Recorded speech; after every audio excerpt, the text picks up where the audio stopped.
आहेत? चाकणकर कोण आहेत? चाकणकर रश्मिका मंदाना आहेत का चाकणकर स्मृती इराणी आहेत? चाकणकर आहेत कोण? आयोगावरती बोललो, आयोगावरती टीका केली किंवा आपण राजीनामा घेऊन गेलो असं काहीतरी केलं तर आपली बातमी होणार आहे, या अनुषंगाने हे सगळं चालू आहे असं मला वाटतं. कोणत्या क्षेत्रातल्या सुप्रीमो आहेत? राजकारणातल्या, बॉलिवूड मधल्या, प्रशासनातल्या? कोण आहे चाकणकर की त्यांच्यावर बोलल्यावर प्रसिद्धी वगैरे मिळते? हे मी तुमच्याकडूनच ऐकते काय बोलले ते, पण कोण काय बोलतंय मला असं वाटतं प्रत्येकाला अभिव्यक्ती स्वातंत्र्य आहे, ज्याला त्याला बोलण्याचा अधिकार आहे, कोणी काही बोलू शकतं. पण ज्यांनी बोलले ते मी घेतलंच नसेल तर त्यांचं त्यांना परत. आपल्याच मर्जीतल्या 4 बायका बोलून उगाच असं वासरात हुंडीगाई शहाणं म्हणणं बरोबर नाहीये. दररोजच्या राजीनाम्याची कारणं दररोज सूर्य उगवला की वेगवेगळे येतात, सूर्य मावळलं की कारण मावळत आहे. त्याच्यामुळे एकदा त्यांनी बसून एकत्रित व्यवस्थित चर्चा करावी की आपले कोणत्या मुद्द्यावरती बसायच्या अशी देखील आता माहिती सुरू आहे. ज्या रुपाली चाकणकर आहे त्या पक्षीय कार्यालयात सुनावणी घ्यायची ते देखील पुण्यातच फक्त एक आज महामहिम राज्यपाल महोदयांची जी महाविकास आघाडीच्या सर्व महिला नेत्यांच्या वतीने भेट घेतली गेली. या भेटीमध्ये चाकणकर हा विषय म्हणजे असं काही व्यक्तिगत पातळीवर जायचं कारण नाही आणि एवढा छोटा विषय घेऊन इथे येण्याचं पण काही कारण नाही.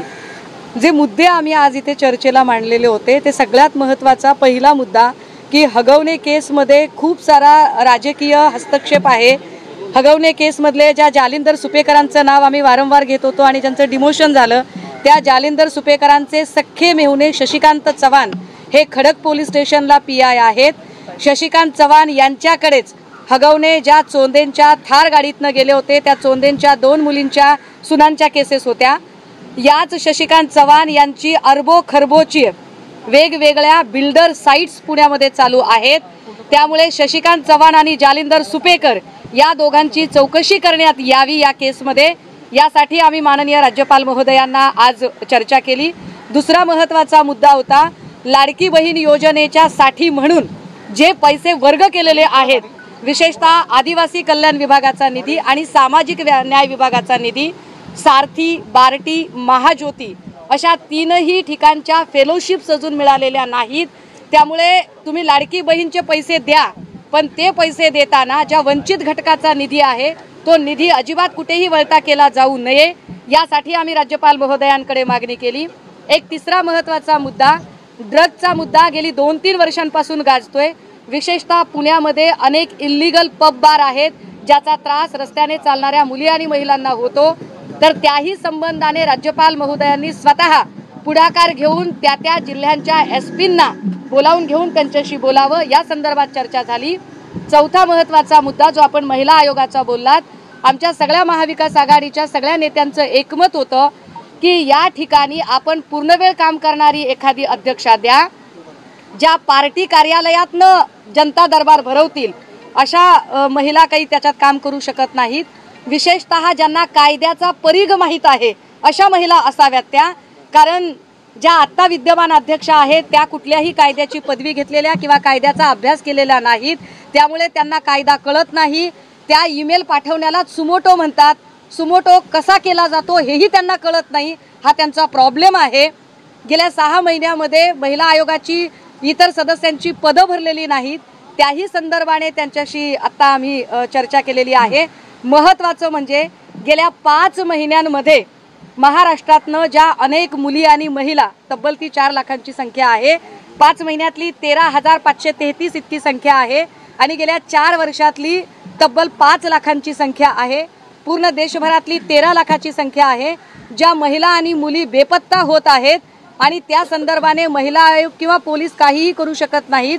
सो या ज्या मिसिंग बायका आहेत यांच्या संबंधाने राज्य शासनाने पुढाकार घेऊन काही वेगळी मोहीम काढता येईल का, या संबंधाने आता आम्ही राज्यपाल महोदयांशी चर्चा केली.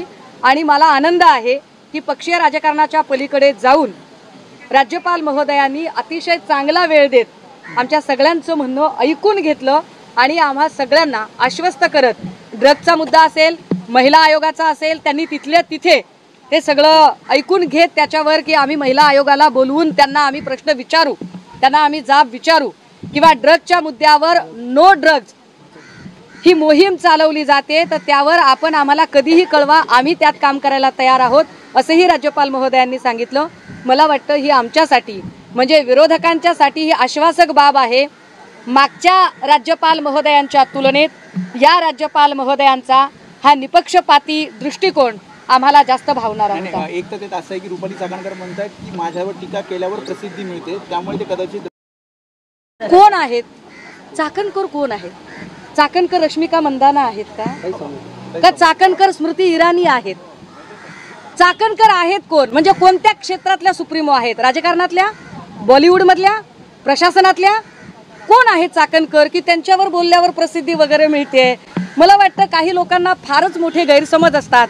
त्यांनी या अंधश्रद्धेतनं जितक्या लवकर शक्य होईल तितक्या लवकर बाहेर यावं.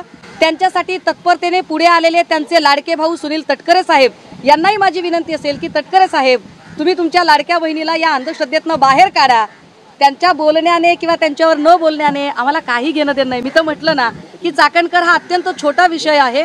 आम्ही ज्या विषयांना डिस्कस केलं, लाडकी बहीण योजना, ड्रग्जचा मुद्दा, महिला बेपत्ता झाल्यात, महिला सुरक्षा आणि सगळ्यात महत्त्वाचं की हगवणे केस ही CIDकडे वर्ग करण्यात यावी आणि जालिंदर सुपेकर आणि खडक पोलीस स्टेशनचे त्यांचे सख्खे मेवणे शशिकांत सुपेकर यांच्या बेहिशोबी मालमत्तेची चौकशी व्हावी. प्रश्न समोर येतो आहे. 843 ज्या महिला होत्या, ऊस कामगार महिला, त्यांच्या गर्भपिशव्या काढाव्या लागल्या त्यांना, कारण त्यांना ज्या प्रकारे शारीरिक स्थिती असते महिलांची, काम करता येत नाही, अशा गोष्टींमुळे कुठेतरी गर्भपिशवी काढावी लागली. कसं पाहिजे या प्रकरणाकडे? बीड मधला गर्भाशयाची पिशवी काढण्याच्या ज्या शस्त्रक्रिया आहेत त्या महाराष्ट्रात नाही तर देशातलं क्रमांक 1 आहे त्यामध्ये. आणि यावर आम्ही सातत्याने आवाज उठवत राहतो, कारण बीडचा हा जो जिल्हा आहे हा ऊसतोड कामगारांचा पट्टा म्हणून ओळखला जातो आणि ऊसतोड कामगारांना दोघांचं मिळून एक कोयता असतो, स्त्री आणि पुरुष. अशा परिस्थितीमध्ये जर बाई गर्भधारणा झालेली असेल तर कोयता मिळवायला अडचण येते. त्यामुळे बाई मोकळी असली पाहिजे. या अर्थाने जी गर्भाशयाची पिशवी काढली जाते, एका अर्थाने तिचा मातृत्वाचा अधिकार नाकारणं या सगळ्या गरिबी आणि आर्थिक स्थितीमुळे हे वाईट आहे. दुर्दैव असं की याची जरा सुद्धा काय म्हणता येईल त्याला एक थोडीशी जाणीव सुद्धा इथल्या आयोगाला नाही. दुसरा महत्वाचा मुद्दा की आज कुणीतरी काहीतरी बैठक नेमलेली होती, काहीतरी असं चाललेलं होतं. मला कळत नाहीये की त्यांना खरंच बैठक घ्यायचा अधिकार आहे का? मुळात राज्यपाला जर महिला आयोगाची नेमणूक महामहिम राज्यपाल महोदय करतात आणि राज्यपाल महोदयच त्यामध्ये काही फेरबदल करू शकतात, तर नीलम गोरे त्याची समीक्षा कशा करू शकतील? आणि जर याच्या उपर नीलम गोरेंचं असं म्हणणं असेल की मी विधानसभेची उपसभापती म्हणून ही बैठक बोलावली, तर विधानसभेच्या उपसभापतीने पारदर्शक पद्धतीने आणि निपक्षपाती पद्धतीने वागायला हवे. आपल्याच मर्जीतल्या 4 बायका बोलून उगाच असं वासरात हुंडीगाई शहाणं म्हणणं बरोबर नाहीये, हे समजलं पाहिजे. दुसरा महत्वाचा मुद्दा, जर त्यांनी विधानसभेच्या उपसभापती म्हणून जर हे बोलावलेलं नसेल तर मग त्यांनी NGO म्हणून काम केलेलं असेल तर ते AC रूम मध्ये बसून नाही, गावखेड्यात शेताच्या बांधावर जाऊन ते काम करावं ही अपेक्षा आहे. सहकारी काँग्रेसच्या संगीता तिवारी या थोड्याशा नाराज होऊन गेल्या, कारण त्यांना आतमध्ये प्रवेश मिळाला नाही. ते म्हणतात की किशोरीताई आणि सुषमाताई आतमध्ये गेल्या पण मला सोबत घेऊन गेल्या. नाही, मी संगीताताईंची नाराजी समजू शकते. ती टेक्निकल अडचण अशी होती की या सगळ्या शिष्टमंडळाच्या वतीने बोलणी करत होत्या रोहिणीताई, पण रोहिणीताईंकडून रोहिणी खडसे आणि शिष्टमंडळ असा शब्द लिहायचा राहून गेला. त्यामुळे अपॉइंटमेंटमध्ये फक्त रोहिणी खडसे असंच नाव आलं, बाकी कोणाचीच नावं नव्हती. मी आज जाऊन सेक्रेटरी साहेब आणि त्या सगळ्यांना मुद्दा नीट समजावून सांगितला आणि मला असं वाटत होतं की मागून त्या येतील, कारण काँग्रेसच्या दुसऱ्या नेत्या आमदार ज्योतिताई गायकवाड फार उशिरा आल्या आणि त्या ज्योतिताई सोबत आत येऊ शकल्या असत्या, पण त्या आत आल्या नाही. आणि मधून मी त्यांना फोन करायला, आत रेंज अजिबात नाहीये, आपण कधी मध्ये जाऊन बघा, रेंज नाहीये. आणि महत्त्वाचं म्हणजे आम्हाला आमचे फोन बाजूला ठेवावे लागले, त्यामुळे आम्ही त्यांना फोन करू शकलो नाही. पण संगीता तिवारी सुद्धा आमच्यासाठी अत्यंत महत्त्वाचे आहे. एक प्रश्न राज्य सरकारच्या अंतर्गत वादासंदर्भात आहे. राज्य सरकारमध्ये कॅबिनेट मंत्री विरुद्ध राज्यमंत्री असा एक नवा वाद निर्माण झालेला पाहायला मिळतो. राज्यमंत्र्यांनी मुख्यमंत्र्यांना पत्र दिले, कॅबिनेट मंत्री आम्हाला अधिकारच देत नाही, त्यामुळे काम करता येत नाही. सध्याच्या सरकारमध्ये कॅबिनेट विरुद्ध कॅबिनेट असा सुद्धा वाद चालू आहे, लक्षात घ्या. म्हणजे सामाजिक न्याय विभागाचे मंत्री स्वतः प्रेस घेऊन सांगतात की माझा निधी पळवला जातोय. दुसरीकडे कुणी सांगतं की इकडे गिरीश महाजनांचा हस्तक्षेप गरजेपेक्षा जास्त वाढतोय आणि राज्यमंत्र्यांना तर बिचाऱ्यांना गुळाचा गणपतीच करून ठेवलेला आहे.